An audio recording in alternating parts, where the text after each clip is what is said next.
আমরা আওয়ামী লীগকে ক্ষমা করে দিব, আমরা পার্শ্ববর্তী দেশ ভারতের সাথে সম্পর্ক উন্নয়ন করব। টার্গেট জাতীয়তাবাদী শক্তি, টার্গেট তারেক রহমান। 5ই আগস্টের পর একটি ইসলামী দলের নেতা বলেছেন আমরা আওয়ামী লীগকে ক্ষমা করে দিব, আমরা পার্শ্ববর্তী দেশ ভারতের সাথে সম্পর্ক উন্নয়ন করব। আমরা কি সেইটার কি আলামত দেখছি? আমরা জানি ওদের কাছে অনেক টাকা আছে, পয়সা আছে। আপনারা কোথায় কি করছেন এইটা তো অজানা থাকবে না।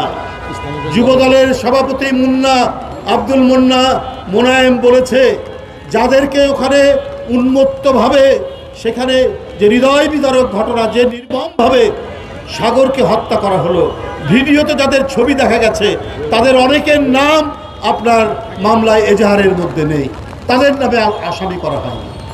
বিষয়টা তো অত্যন্ত গুরুত্বপূর্ণ, বিষয়টা তো অত্যন্ত গভীর।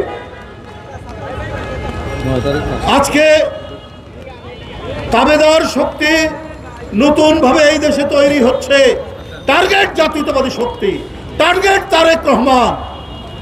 এই কারণেই এত অপপ্রচার। এক্সট্রিম মশার কয়েল প্ল্যান্ট ফাইবার দিয়ে তৈরি, তাই সহজে ভাঙে না, সুগন্ধিযুক্ত ও নিরবিচ্ছিন্নভাবে জ্বলে। ডেঙ্গু, চিকুনগুনিয়া বাহি সহ যে কোনো মশার বিরুদ্ধে দেয় এক্সট্রিম সুরক্ষা।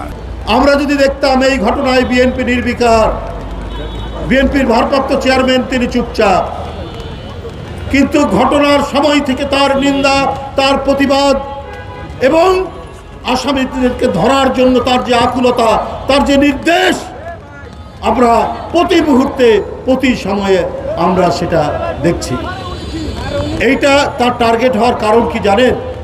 তার টার্গেট হওয়ার কারণ যে 10,000 মাইল দূর থেকে তিনি আজকে 5-6 বছর, তিনি যেদিন থেকে ভারপ্রাপ্ত চেয়ারম্যান, এই দেশের সাধারণ মানুষকে সংগঠিত করেছেন। গ্রাম অঞ্চল থেকে শহর, শহর থেকে জাতীয় পর্যায় পর্যন্ত মানুষকে এদেশের সাধারণ মানুষকে তিনি সংগঠিত করেছেন। এই কারণে যত হিংসা কয়েকটি রাজনৈতিক দল, এই কারণেই যত প্রতিহিংসা। বন্ধুরা আমার, এদেশের বিশাল ইসলামী জনগোষ্ঠী, মুসলিম জনগোষ্ঠীর একটা বিরাট সমর্থন বিএনপির প্রতি। কারণ বিএনপির ওই যে আগেই বললাম তাদের যে অবদান, এইটিকে খণ্ডিত করার জন্য একটি আন্তর্জাতিক চক্রান্ত তো রয়েছেই, সেইখানে পা দিয়েছেন 2-1টি ইসলামী দল। এর মধ্যে একটা ইসলামী দল আমরা জানি যে এরা যুগ যুগ ধরে এরা আওয়ামী লীগ পন্থী, এরা পার্শ্ববর্তী দেশের পন্থী, তারাই সবচাইতে সোচ্চার। এরাই ইউটিউবে বিভিন্ন ঘটনা এবং প্রোপাগান্ডা চালাচ্ছে, এরা বিভিন্ন কন্টেন্ট ক্রিয়েট করছে এবং ক্রিয়েট করে তারা ছাড়াচ্ছে। এবং কারা করছেন, কারা ফেসবুকে দিচ্ছেন, তাদের পরিচয় তো আমরা জানি, তারা কোন ইসলামী সংগঠনের ধারক বাহক।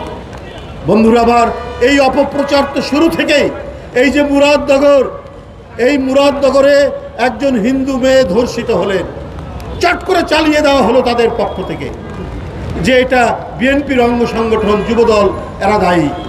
পরে এই ধর্ষিতা মেয়ের স্বামী বলছেন যে না, এখানে বিএনপির কেউ জড়িত না, এখানে ওইখানকার যে উপদেষ্টা যিনি কলকাঠি নাড়েন তার লোকজনরা এইটার সাথে জড়িত। তিনি প্রকাশ্য বিবৃতি দিয়েছেন, এইবারই প্রমাণ, আমি সাংবাদিক ভাইরা দাঁড়িয়ে আছেন, এটা তো তার স্বামীর বিবৃতি যে এটা ওই মুরাদনগর থেকে উনি ওখানকার যে উপদেষ্টা যার বাড়ি মুরাদনগর, তার লোকজন এই ঘটনার সাথে জড়িত। বন্ধুরা আমার, এই চক্রান্ত, এই অপপ্রচার, এটা তো হয়নি শুরু থেকে। আপনার ফজলুল হক হলে একজন মানসিক অসুস্থ এক ছেলেকে বেদমভাবে মোবাইল চুরির অভিযোগে হত্যা করা হয়। এই মব কালচারটা তৈরি করেছে তারা, যারা আজকে এই অপপ্রচার করছেন তারেক রহমানের বিরুদ্ধে। তারপরে তাদের তৈরি মব কালচারে জাতীয়তাবাদী ছাত্র দলের সাম্য, তিনি এই বিশ্ববিদ্যালয়ের ধারে তাকে হত্যা করা হলো। এগুলো কিসের আলামত?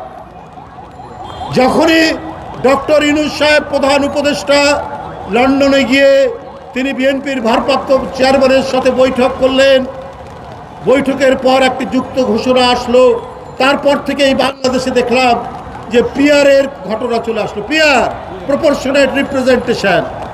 হঠাৎ করে তারা শুরু করলেন এইটা ছাড়া আমরা করব না, নির্বাচনে যাব না। এটার উদ্দেশ্যটা তো আমরা এখন বুঝতে পারি যে যেহেতু একটি আলোচনা হয়েছে এবং সবাই ভাবছেন যে রমজান মাসের আগেই নির্বাচন হবে। আমি মনে করি এই প্রত্যেকটি ঘটনা, সাম্য হত্যা থেকে শুরু করে আপনার মুরাদনগর থেকে মিটফোর্ডের যে ঘটনা, এইখানটায় এমন কেউ জড়িত রয়েছেন যারা তাবেদার শক্তির এদেশীয় ধারক বাহক। কারণ জাতীয়তাবাদী শক্তিকে আধিপত্যবাদী শক্তি কখনো পছন্দ করে না, কারণ ওরা স্বাধীনতা সার্বভৌমত্বের ব্যাপারে ছাড় দেবে না। জাতীয়তাবাদী শক্তি গণতন্ত্রের প্রশ্নে ছাড় দিবে না, জনগণের অধিকারের প্রশ্নে ছাড় দেবে না। এই কারণেই আজকে একটার পর একটা সংঘাতমূলক, একটার পর একটা আপনার সন্ত্রাসী সহিংস ঘটনা, রক্তপাতের ঘটনা এখানে তৈরি করা হচ্ছে।